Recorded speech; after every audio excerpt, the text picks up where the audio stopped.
నీళ్ల విషయంలో నాకు చాలా స్పష్టత ఉంది. అది గోదావరి కావచ్చు, కృష్ణా కావచ్చు, ఏదైనా కావచ్చు. ఒక్క చుక్క రాష్ట్ర హక్కును వదులుకోము, ప్రతి చుక్క రాబట్టుకుంటాము. మేము చిల్లర పంచాయతీ వీధుల్లో మతి తప్పిన మత్తులో ఉన్న మాటలు నేను మాట్లాడా.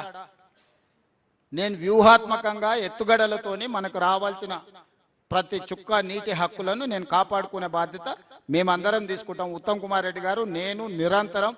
ఇలా కేంద్ర ప్రభుత్వం మాట చెప్పిందంటే దాని అర్థమైంది, ఎవరొత్తిడి ఉంది? కేంద్ర ప్రభుత్వము పాలమూరు రంగారెడ్డికి మీరు ఎన్ఓసి ఇస్తే తప్ప మీరు మాట్లాడడానికి లేదు అని ఇరిగేషన్ యూనియన్ క్యాబినెట్ సెక్రటరీ అన్నాడంటే మా ప్రయత్నం లేకుంటేనే ఆ మాట చెప్పిండా? మీరు చెప్పండి మిత్రం, మీరు కూడా జర్నలిస్టులే కదా. 12 ఏళ్ళ నుంచి ఎందుకో రాలేదా టాపిక్? ఈ రోజు వచ్చిన irrigation union cabinet irrigation secretary ఏమన్నాడు? తెలంగాణకు సంబంధించిన పాలమూరు రంగారెడ్డి ఎత్తిపోతల నీటి కేటాయింపుల మీద మీరు 100% ఎన్ఓసి ఇస్తే మీ బనకచెల్ల నల్లమల్ల సాగర్ గురించి అప్పుడు ఆంధ్ర తెలంగాణతో చర్చలు చేయడానికి అవకాశం ఉంటుంది, ఫస్ట్ మీరు ఆ ఎన్ఓసి ఇవ్వండి అని చెప్పిండు. మేంగా చెప్పింది, కేంద్ర ప్రభుత్వంతో చెప్పించినాం. ఎత్తుగడ అంటే అది. కేసీఆర్ లాగా చిల్లర మాటలు బస్తీలలో మాట్లాడి తొడలు కొట్టుడు, జబ్బలు జరుసుడు, పొద్దున మాట్లాడు, రాత్రికి మర్చిపోవుడు, ఇవన్నీ మాకు అలవాటు లేదు. కాబట్టి వాళ్ళు ఎవరు ఏం చెప్పినా మీరు బుర్రలోకి తీసుకోకండి, పని చేసుకుందాం.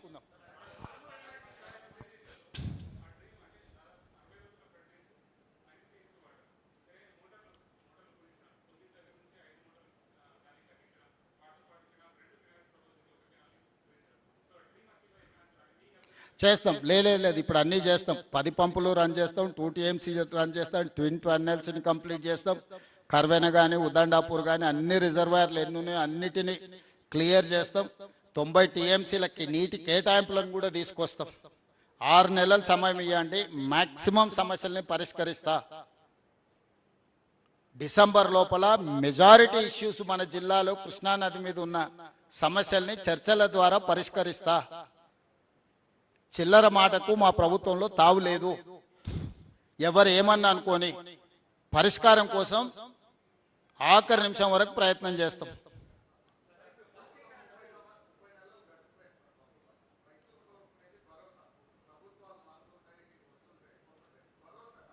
అవును,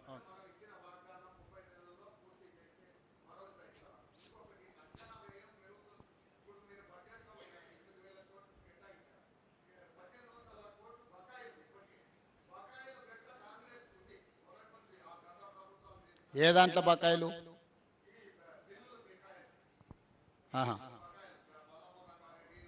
ఓకే,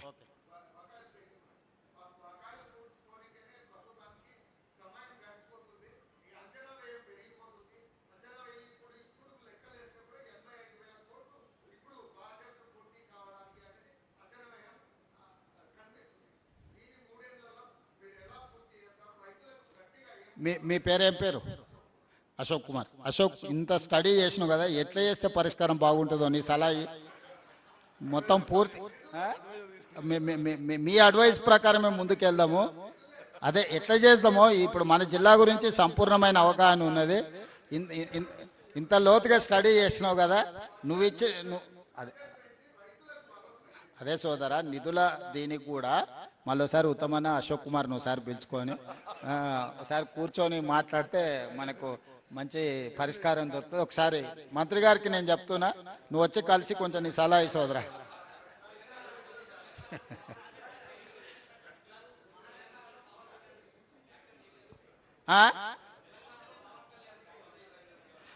పవన్ కళ్యాణ్ గారు మా ప్రశ్నించిండ్రు, పొన్నం ప్రభాకర్ గారు జవాబు చెప్పిండ్రు.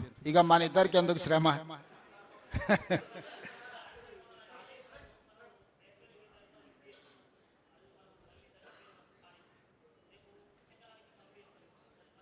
టెస్టులు చేయకుండా చూడు మిత్రమా, టెస్టులు జరుగుతున్నాయి. టెస్టులు పూర్తి చేయకుండా మేము ఏం పని చేయము. NDSA ఇచ్చే సూచనల ప్రకారమే మేము పని పోతాము. మేము టెక్నికల్ ఎక్స్పర్ట్స్ కాదు, నేను కానీ ఉత్తమ్ కుమార్ రెడ్డి గారు కానీ. మేము పొలిటికల్ ఎగ్జిక్యూటివ్స్మి. Technical experts different government of India ఏజెన్సీలను, ప్రైవేట్ ఎక్స్పర్ట్స్ని అందరిని ఎంగేజ్ చేసినాం. ఎక్స్పర్ట్స్ ఇచ్చే నివేదిక ప్రకారమే పునరుద్ధరణ జరుగుతుంది. కేసీఆర్ ఉరికిండానో హరీష్ రావు అరిసిండనో అర్ధరాత్రి అర్ధాంతరంగా మళ్ళా చేస్తే గదే అవుతుంది. అందుకే చెప్తున్నా, దానికి ఎన్డీఎస్ఏ రిపోర్ట్లు మిగతా అన్ని ఏజెన్సీలు ఇచ్చిన రిపోర్ట్లు తీసుకున్న తర్వాతనే పూర్తి చేస్తాము. ఈ రోజు మేము 9/18 కూడా ఏ విధంగా ముందుకు తీసుకెళ్లాలో మహారాష్ట్రతో ప్రయత్నం చేస్తున్నాం. మహారాష్ట్ర ముఖ్యమంత్రి గారు తప్పించుకొని తిరుగుతున్నారు. బండి సంజయ్ గారు నీకు శాత కాకపోతే, నీకు శాతనైతే లేదని చెప్తున్నా బండి సంజయ్ గారికి, కిషన్ రెడ్డికి, మీకు శాతనైతే మహారాష్ట్రలో పోయి 9/18 దగ్గర, ఎందుకంటే అది ఆదిలాబాదు, నిజామాబాదు, కరీంనగర్, మెదక్ వరకు అందరు వాళ్ళే ఎంపీలు ఎమ్మెల్యేలు ఉన్నారు. అది వాళ్ళ బాధ్యత. రైతుల కోసం పని చెప్తే ఆయన ఏదేదో మాట్లాడుతున్నాడు. సో మహారాష్ట్ర ప్రభుత్వంతో 9/18 మీద చర్చించేసి ఆ సమస్యను కూడా పరిష్కరిస్తాం. Thank you.